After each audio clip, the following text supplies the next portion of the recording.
Hey, last Mishlei SHIUR of the year. Oh, Yeah. yes. All right. So I felt it would be better to continue working on the pasuk we did yesterday because I feel like we didn't get as deep into the pasuk as I wanted, and I don't want to start a new thing and then stop it. So let's review what we did. 2017. Arav la'ish lechem shaker v'achar imal pihu chatatz. The bread of falsehood is sweet to a man, and afterwards his mouth will be filled with gravel. Which gravel or sand, I guess we found from Rבינו. Okay, so our questions were, what is the gravel, and then why filled with gravel, like in that mushal? What's so bad about a mouthful of gravel? I guess those are all kind of the same thing. Like, what's the mushal? What is bread of falsehood? And what's the relation between the bread and the falsehood? Is it acquired through falsehood? Is it false? What's the thing? What is the cause and effect relationship between the sweet bread of falsehood and the gravel in the mouth? 5, what does it mean that the bread of falsehood is sweet? What makes it sweet? Who is the audience of the pasuk? What's the practical takeaway other than avoid bread of falsehood? What is the scenario or parameters of the pasuk? And then minor question, why la'ish to the man? And then 9 is what's the opposite? Bread of truth, no gravel, whatever that is. Yeah. Yeah. Yeah. If we went down the road through the root of the root, that was weird. We went down there of just Motion. yeah, Yeah. like more like Shua's approach, like just talking about how desire, like you think your desire is gonna fill you up. Yeah. It doesn't Yeah. give you what you want. Like, is that a Mishlei? Yeah. Oh yeah, I think so. Yeah. Especially because it is I think it's like in the mushal, in terms of the like it's describing the pleasure of eating bread. To like to say that that's a mushal for pleasure in general, I think is like I think it's from the pasuk itself. Yeah. Right. Are you asking like the Yeah. psychology of it, like for a pasuk to talk about the psychological experience of like how you relate to taiva? Yeah. Like it seems like that's not as much a practical. Yeah. So the weird thing about it is that I would classify it. Okay, it sits on the fence between the nigla and the nister because on the nigla it is relevant practical decision making about like getting ensnared in decisions because of the taiva, but then in the nister is going to go into the actual like internal dynamics and like so I'd say it could fit into both halves or both Right. both approaches. Yeah. So it seems like more of a class kind of. Yeah, definitely. But if you're, I think the difference between the Koheles one and the Mishlei one is Koheles is going to be talking about overall happiness, and Mishlei is going to be talking about an individual decision. Okay. Yeah. I know where you're planting yourself. Okay. All right. Okay. So I guess what we can do we want to go back to the Metzudas David and refine that, or do we want to go to the Rבינו Yona and then finish that because we didn't finish it? Rבינו. Okay. So I actually. Just have it shorter. We can start. All right, let's just quickly review Metzudas David and then hope try to not get caught up in it. Yeah, because I wanted to go about the Rבינו also. Okay, so Metzudas David said, where is he? Matok lefi ha'ish machal gadol. Stolen food is sweet in the mouth of a man, or through the mouth of a man. But the end of the matter, asher yihafif the thief lechatzatz, when it transforms in his mouth to gravel, hamashabros et which breaks the teeth, the enam must be in, and does not satiate. Od yirazeh mishamein basaro. He will become emaciated from his fatty flesh. Yeah. So we said there. So the subject seems to be stolen food, which we end up extending that to stolen livelihood or sustenance. Yeah, I think I'm good with that. And then the two consequences are it breaks your teeth and you don't get satisfied, and then as a result of not getting satisfied, you become thin. So I guess that's three consequences.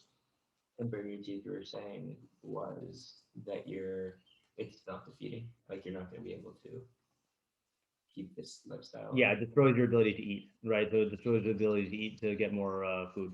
And is that your ability to get food in an honest way, or? I think so. Yeah, I don't think we said that yesterday, or at least if that's what someone meant, then I didn't pick up on it. But yeah, meaning I think I was focusing on the Aladdin. I got too caught up in the Aladdin example. Like Aladdin, people don't trust him when they see him anymore. But even if you went to a good business, he's always going to be the street rat, like who stole bread. So like people aren't going to trust him for that reason either. Yeah, right. So what I feel like in order to get the idea, the thing that this is, it's a classic Mishlei idea that even if you engage in deception, it's going to jeopardize your reputation and your ability to earn a living honestly. So the finish seems to be in the fact that it's sweet in the beginning. So like, what's that? What's the, that's where the finish is coming from. It's a combination of those two ideas. And we also said the reason why it was sweet was because there's two elements of the sweetness. One is that you get it without work, right? It's the easier way. And the other is that there's a sweetness in like the theft or the deception itself. That's what we theorize. What's that second? The deception thing. Yeah. When you trick someone, I mean, I guess we were talking about this inside Econ, but like when you trick someone, there's a feeling of superiority of like, oh, I pulled a fast one on, or I was clever, I duped them. Yeah. I think the combination is that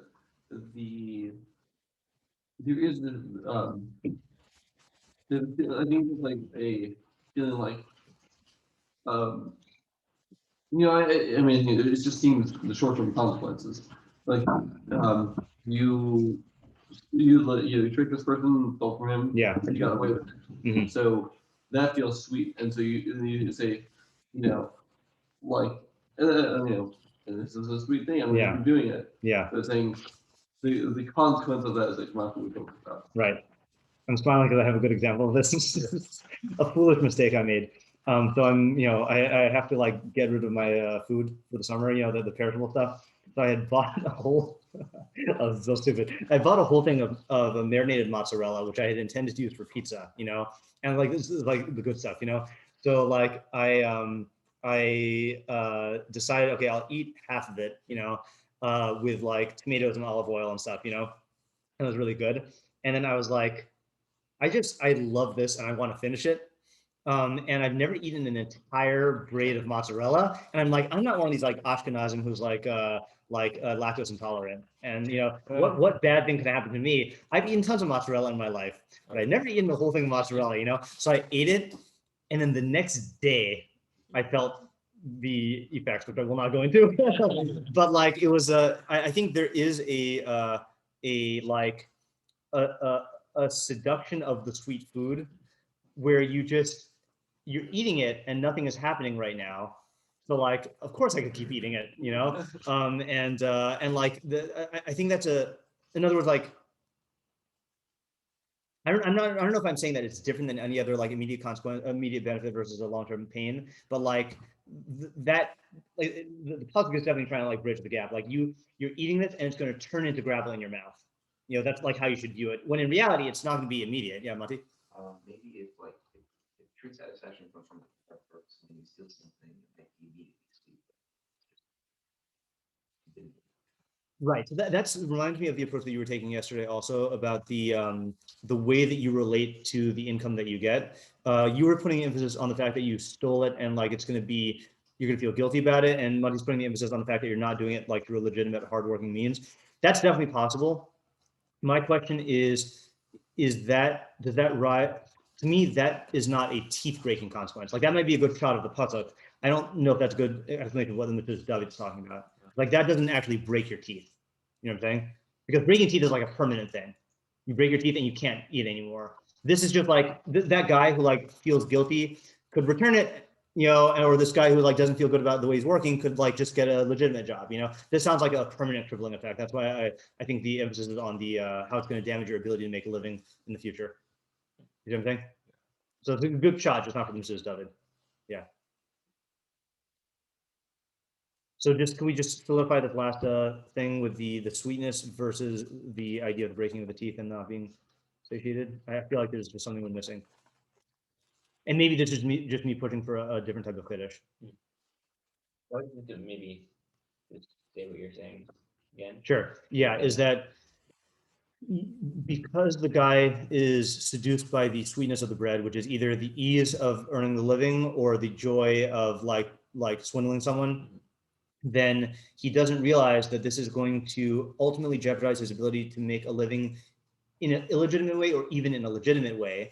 And as a result of that, he's not going to be satisfied, which is the whole reason why you're eating the bread in the first place. Maybe that's what it is. You're not eating the bread for the sweetness. You're eating the bread for the satiation and to like make you live. That's what you should be eating. That's what you should be eating it for, right?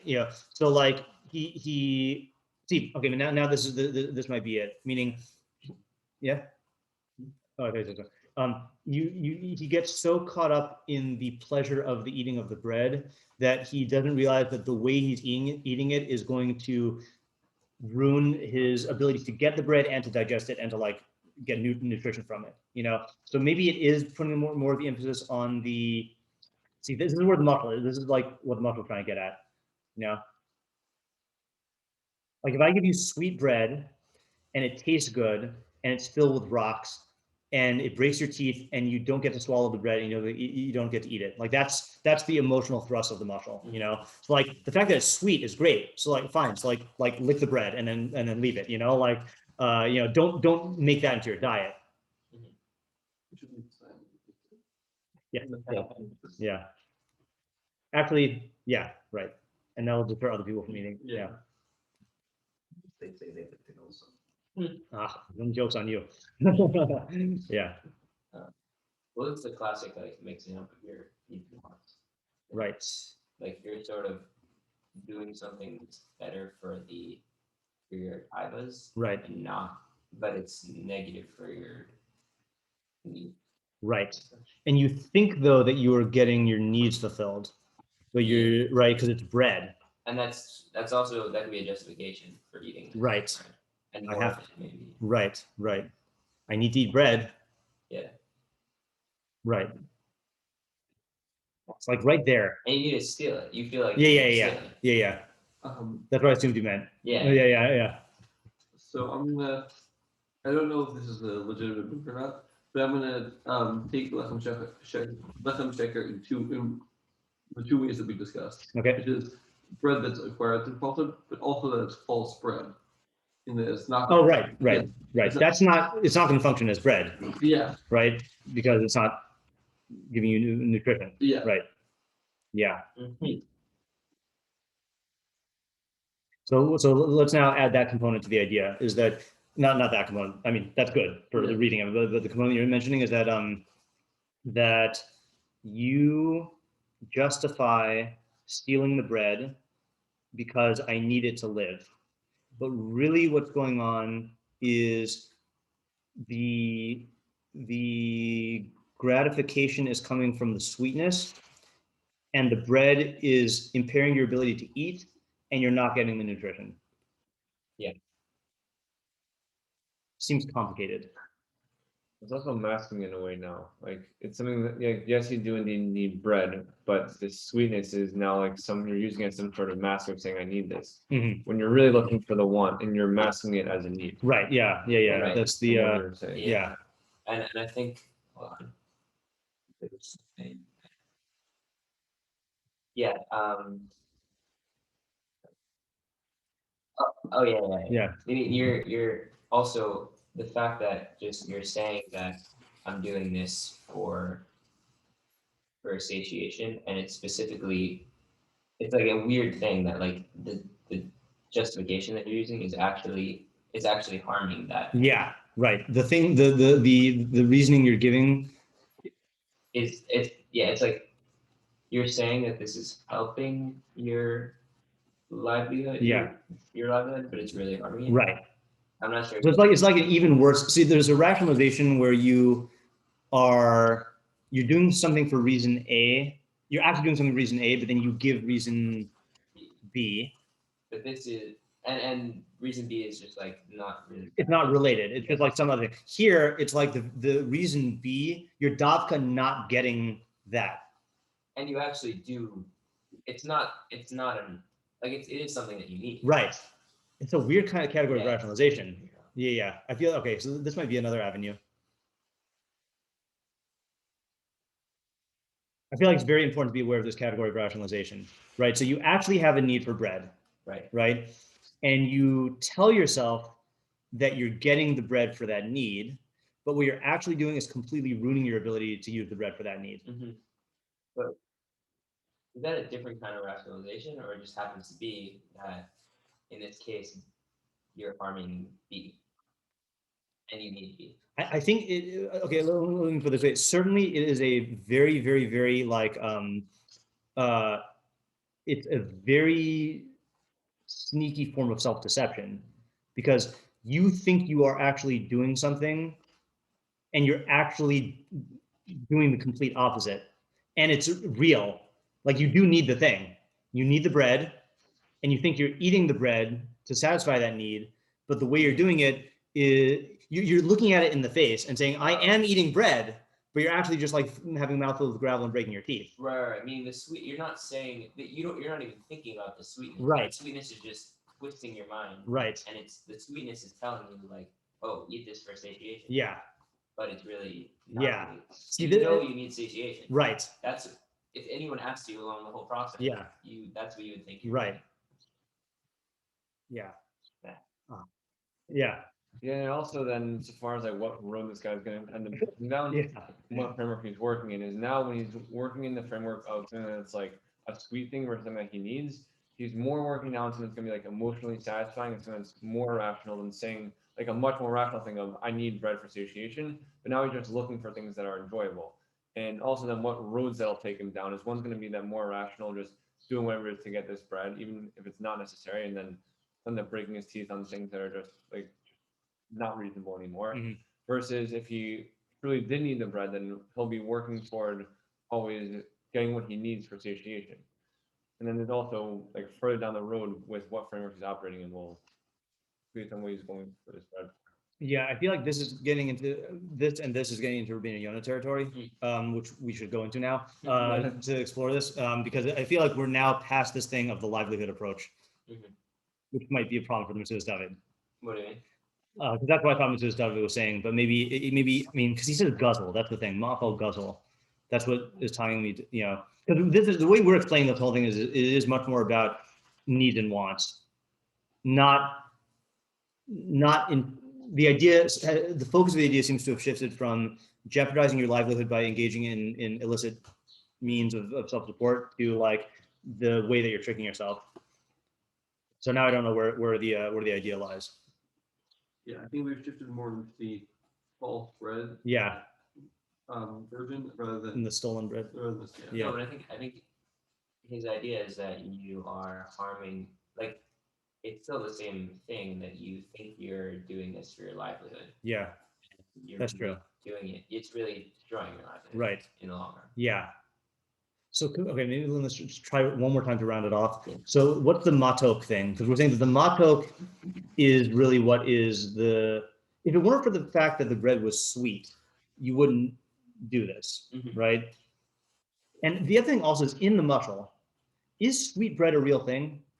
I don't mean like, can you make sweet bread, but like to me, matok is like not the quality that you use to describe nutritious bread.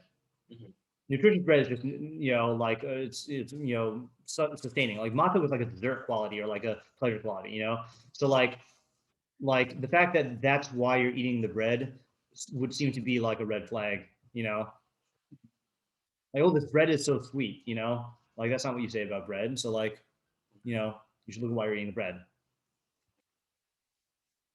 So in the nimshal, what's the sweetness now? I mean, sweet bread can sustain it, or it's not like it's right. But I feel like, especially the fact that that's the quality that's being talked about. Right. Bread back then was not sweet, right? You might not even make hamotzi on it. Yeah. Maybe it could be that like there's this feeling that like, oh, I'm feeling. Like if I'm like stealing bread, I can be like, oh, this is just my rational plan for making money. Yeah. And like I'm not, like doing anything bad. I'm not like giving into any emotions. I'm being really thought out, and I'm stealing because that's right. the easiest way to make money. Right. But this is just pointing out that there are, like we mentioned, there are a few like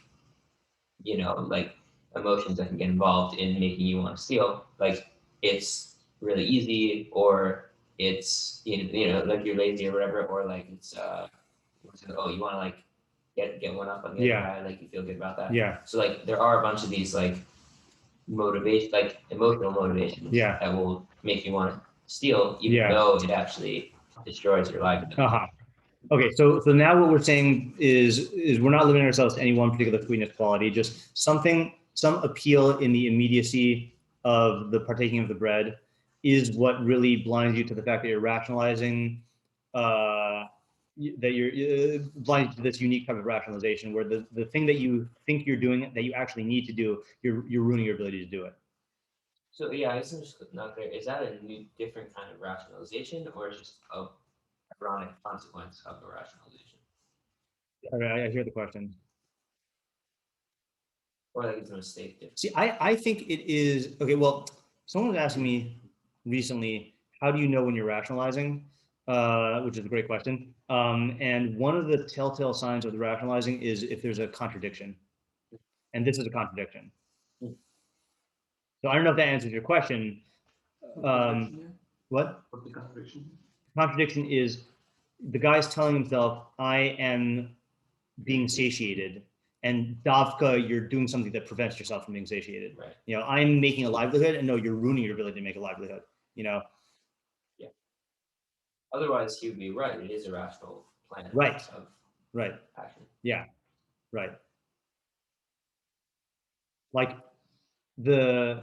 yeah. I mean, I feel like there is a category here. See, there are decisions that you can make that get a benefit and get a consequence. And then this, though, is a dead wrong decision. You are trying to get a result and you're doing it in a way that just prevents you from getting the result. What? Kills you. It kills you, yes. Yeah, right.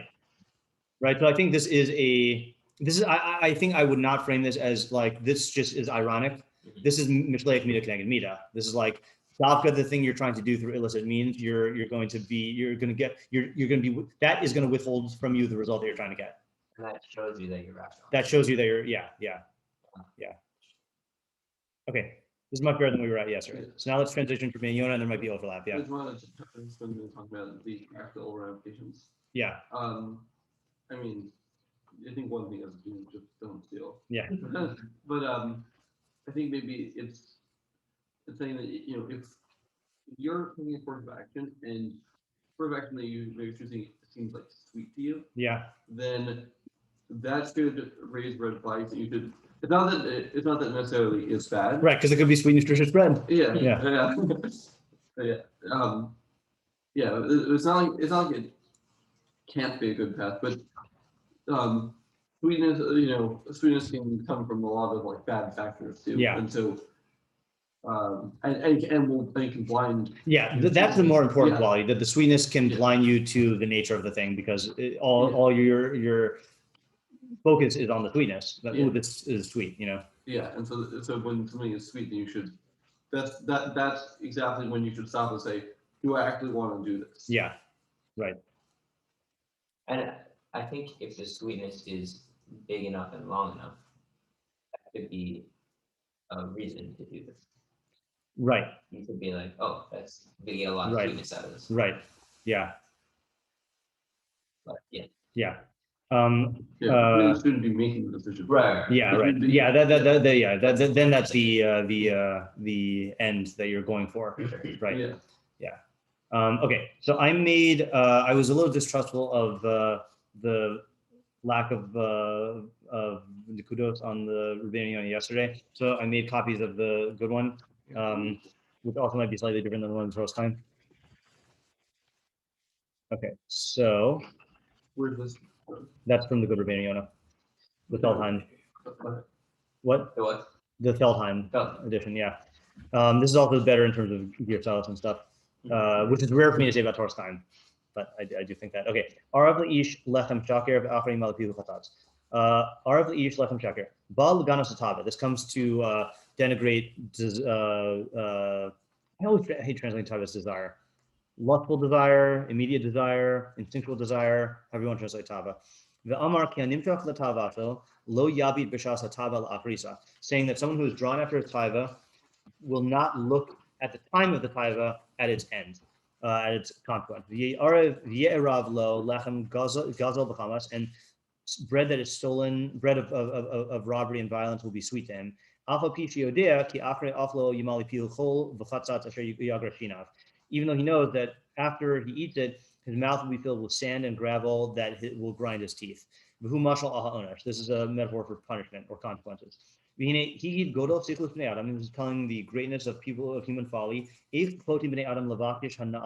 How people sin in their quest for pleasure. And when they know, that was the word I couldn't read yesterday, that on account of it will be great pain at the end. This is one of the methods of a person reckoning with his soul. Like Chazal say, you should calculate the loss of a mitzvah against its reward, and the reward against its loss. Of a mitzvah against its loss, the reward of a avera against its loss. What were you saying yesterday about that you have to take into account the loss of the mitzvah? Yeah, I was saying that I think people get so caught up in doing mitzvahs as good that they don't do the being machakev hepseda. Like Chazal's approach is obviously you should do mitzvahs, you should avoid averot, but people say, well, if I have to do the mitzvah anyway, I should only focus on the good that I get out of it. But you also have to focus. You have to be machakev the benefit and the loss, and realize that you are losing something by doing mitzvahs. And then you have to have radical acceptance of that, of the fact that you are, I'm losing this and I feel like it's a pain or it's a loss, but then recognize that the benefit does outweigh the loss. And you have to do that with the averos also. It's like if I do an avera, like I'm getting a ton of pleasure, and I'm also attaching myself to these harmful habits or activities and stuff like that. And I get the pleasure, but I also am creating these bad habits, and the habits are going to ultimately cause me more pain. You have to do a full cheshbon in each one. Yeah. Did that answer your question? Yeah. It's warning against the future punishment. Because the taiva overpowers and blinds his eyes to this. That's a somehow, right? Al-Kain limit Shlomo alav hashalom al hamashal hazeh kadesh yachshov adam al derech mashal yashiv el libo. So Shlomo taught this in this mashal in order that a person should think by way of the mashal that he'll take it to heart, he'll internalize it. Ilu yimali fihu chatat v'lo yipared misham afre achlo lechem sheker halo yachtal. If his mouth became filled with gravel after he ate the bread of falsehood, wouldn't he stop? So too he should refrain from on account of the bitter punishment that is going to happen in the future because of the fate. Okay, fine. So he seems to be saying this is a very general idea about taiva and how taiva blinds you. I mean, this is really what we were saying. Just now, unhooking it from the livelihood thing, right? This is just taiva in general is going to blind you to the consequences. But he's saying that the point of this is in the muscle itself. What do you mean? What does it Meaning mean? that he's saying that al-kain limit shlomo al hamashal zeh kadesh yachshav adam al derech mashal yashiv al libo, right? It's speaking to the psyche. It's speaking to the psyche in his language, right? Is that when you are partaking of an illicit pleasure, whether it's illicit because it's utter or illicit because it's just giving into your taiva because it's sweet, picture yourself eating bread that's going to turn into gravel. And I think that's what we're kind of exploring at the end with the sensation. It is a very multi-sensory muscle of that horrible experience of yeah, I know, right? But that's exactly the reaction that you're supposed to have, of the sudden, this is not what I thought, and it ruins the pleasure, Yeah, having a very visceral experience. Yeah. See, I think this is the effect is that, and this is big, I think. Maybe new category of Mishlei pasuk. Well, we've had I feel like it's in my mind. I'm relating it to the pasuk with the guy in the bowl. Yeah, they can't it's like hyperbole. Yeah, that's true. What I'm saying, okay, so what I'm saying is like this. Or I guess I'm making 2 points. Forget the new Mishlei pasuk for a second. But when you're in the taiva, that's all you can think about. So you have to intercepting fist. You have to interrupt the experience of the taiva, and this is the perfect way to depict that. If you eat a piece of cake and then crunch on gravel, and you have to imagine that that's going to happen when you are in the throes of the taiva, Yeah. But I feel like you kind of ruined it by saying ba'achar. Like, Yeah. it would be, I feel like it would be a clearer picture if it was like, you bite into the bread and then you get the gravel. Right. Yeah. So it could be that the achar is in the nimshal, or that's pointing you to the nimshal. Right. You know. Because really, it is the habits that are. Yeah. Because the way that Yona is reading it is he definitely says he is definitely saying it's not going to happen immediately. Yeah. You know. Also, in terms of the way you're eating bread, it's not like you're going to eat bread and you're going to swallow all the bread and then suddenly your mouth's going to be full of gravel. You know, it's going to happen as you're eating. Right. Yeah. All right. Let's go on because that was as far as we got yesterday. Yeah. Yeah. It's an effective muscle, right? Yeah. Wait, what was the new Mishlei? Oh, the new Mishlei thing is again, I was looking for a chiddush in the idea, and he's saying that this is just normal like taiva blind your eyes thing. You know, the chiddush is he's giving you a technique to make the idea real to you. You know, and there's no intellectual chiddush here. According to him, it's just a here's a tool that you can use to prevent yourself from falling into this trap. The chiddush is in the muscle. Is in the muscle itself. Yeah. Right. Right. Yeah. Which I guess fits in with. Yeah, definitely. I mean, it fits into. I mean, Sadigon says this is the whole point of Mishlei, but like I guess I have not identified this as a distinct pasuk where it's like literally no new idea in the nimshal. It's very hard after so many years of learning Mishlei. Yeah. You're still the. Oh yeah, I mean this is from Rabbi Moskowitz. Is again like Rabbi Moskowitz changing his derech and getting insights every couple of years. You know, and I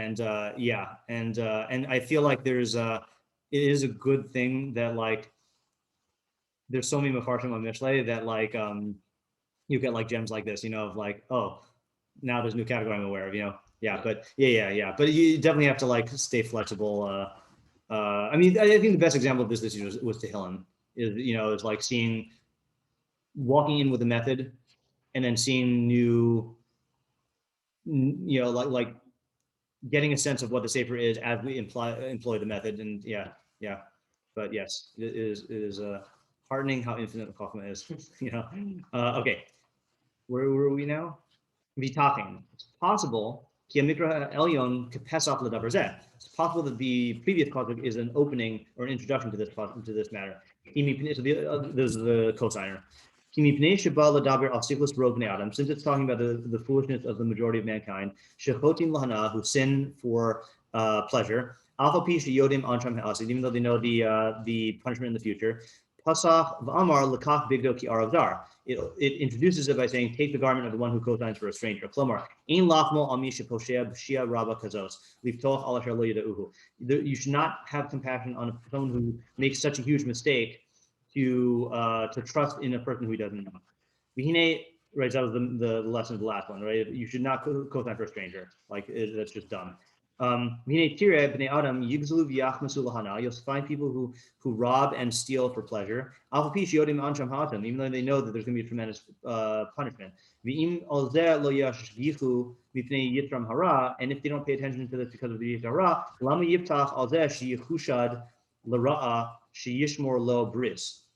why should he trust in this one who is suspected for evil that he should keep a covenant with him? I don't know what he means there. You know what I'm saying?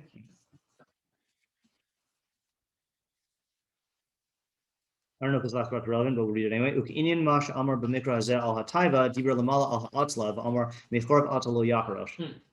So this is what it says here about taiva. It said before about atla, about laziness. Of the lazy person does not plow because of the winter cold. Wait, is he the one that says there's only two? No, but I was thinking about that also. That's what Sadigon says, and this is a good raya, for that. Yeah, atla and taiva. Yeah, atla boker b'menucha v'hi goremes atzar hagadol zeh. Yeah, right. So the atla chooses tranquility, meaning absence of conflict, and that causes him to create tsar in the future. Right. It's funny. We were sort of one of our thoughts of the sweetness was that with the atla. Yeah. I guess we were kind of mixing things. Yeah. Right. Yeah. So definitely, I mean, in retrospect, ease and sweetness don't really go together. I think the sweetness is much better for the taiva, immediate pleasure, as avoiding immediate pain. Yeah. So which means that if we go back to Metzudas David and he is talking about stealing, it must be because of the pleasure in the act of stealing, not the ease of stealing. Right. Or not maybe necessarily in the act, but let's say like the fact that like it could be the pleasure of I'm mooching off these people, like that is a certain pleasure also. Like these, like the I don't know what movie this comes from, like the hobo who's like found a way to like plug into the city grid and like he's like mooching off of the city, for free. I don't know why that's a weird example of that, but like yeah. So yeah, that didn't really add anything. That second part of the Rביno, except for just saying, oh, human stupidity is the larger subject. Yeah, but that last part did add stuff, right? Is that there's two reasons why the person, it's basically Sajigon, right? Is that there's two basic emotions. Is when your desire for immediate pleasure overrides thinking about the consequences. That's taiva, and then where your need to avoid immediate pain overrides the fact that there's going to be future pain or future benefit. Yeah. Should we do the Meiri really quick? Let's see here. Mishlei. The Meiri is the one who joined the two pasukim also, which we avoided reading him last time. Let's see. Share screen. Meiri. What page is this? So it's going to be on. All right, yeah. So he says, "L'kach b'dok yaravdar uva nachri achav lehu arav leish lechem shakir v'achrim al pihu chatav shneihem nimshachim l'shalamala mehem." Both of them are attached to one before it. Both one before it.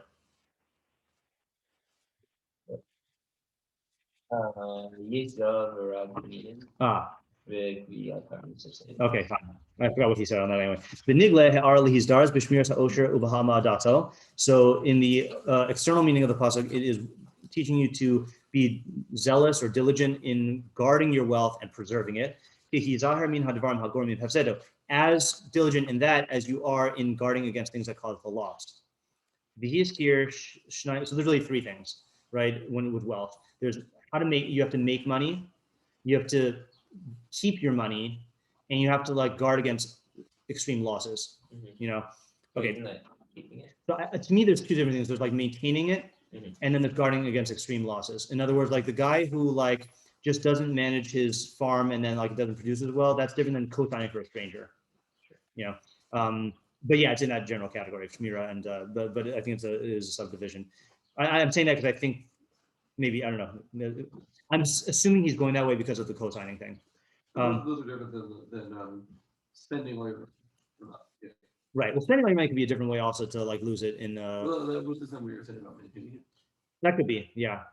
Depends on how. Yeah. Like splurging versus just spending in an irresponsible way. The Hizkir Shnai Mehem, it's mentioning two of them. Echad Ha'arevus Shehu Sibat Hafsedo B'lo Hana Hamagas Liado. So the first one is co-signing, which is a cause of loss without benefit. Vasheni Hagzelos V'Hachamatim V'Hagnevos Ushar Divine Hagormim Lehimaser Lamahus Uleheanish.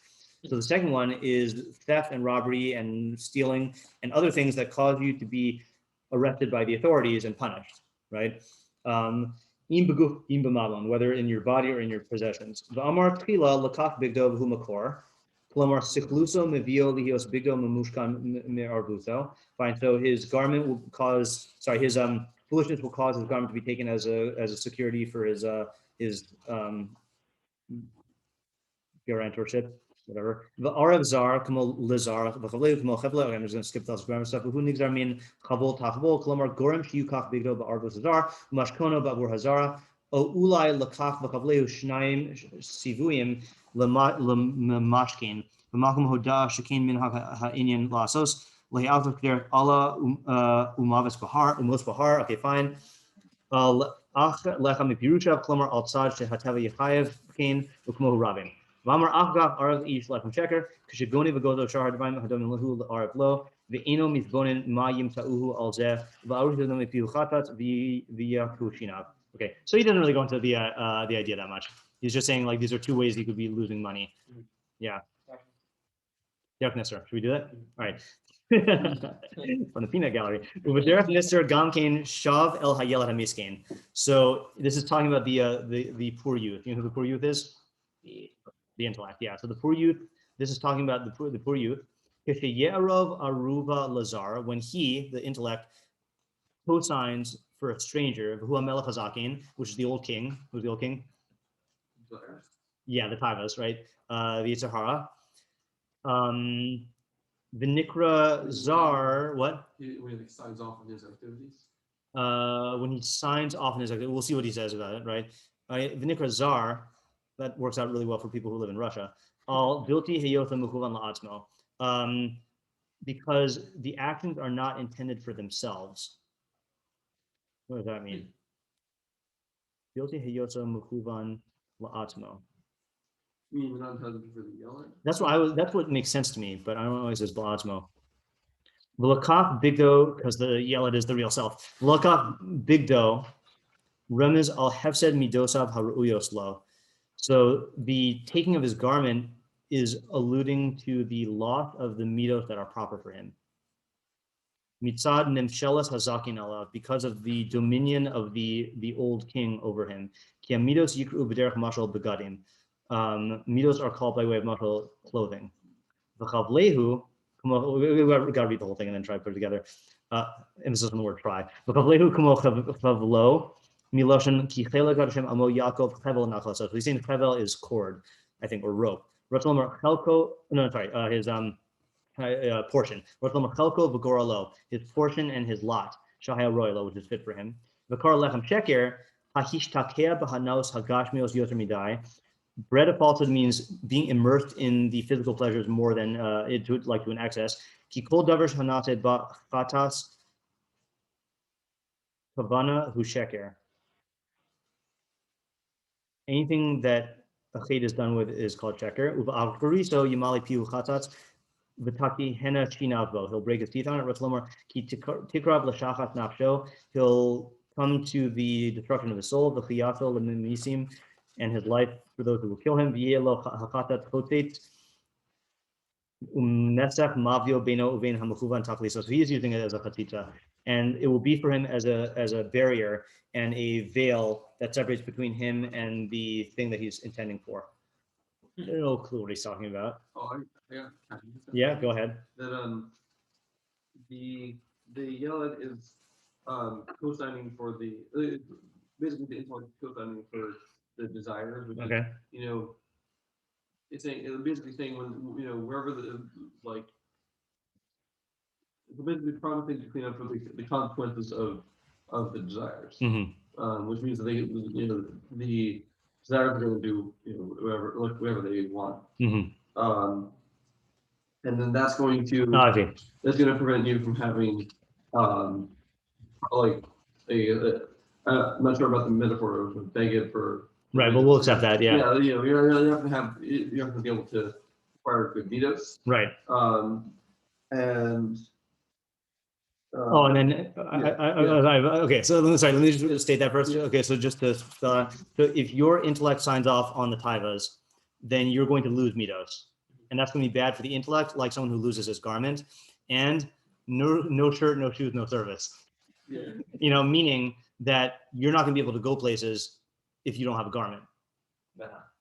Now that might be my interpretation, but because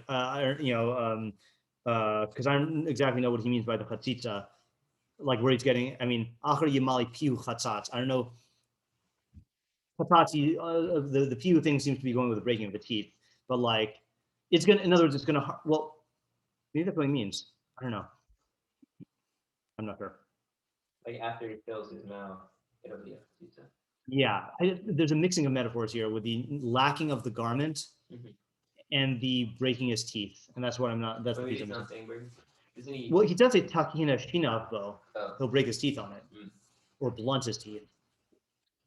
But then it sounds like he's saying he's gonna lose his life, and there's gonna be a fatita. And that's what I'm saying. The mesach mavio beno ubein hamachuvan takliso, the thing that the yelad is trying to get, which presumably is money, like that. He's a yelad miskin, right? He's a poor youth, so he's trying to get success. But it would be like chachma. Yeah, right. Analogy. So the fact that he doesn't have the begadim is gonna be bad for him to get chachma, for getting chachma. Right. Yeah, I think his portion is going to be less. Oh, I forgot the portion thing. Yeah. His portion is going to be less of checker. His portion is going to be less of checker. Yeah. Yeah. Something we're missing here, but I think the thrust of the idea, I think we get. Yeah. Okay, so I guess that's it for Mishlei for the for the year. Yeah. Okay. One thing I noticed that I have not had this year, which I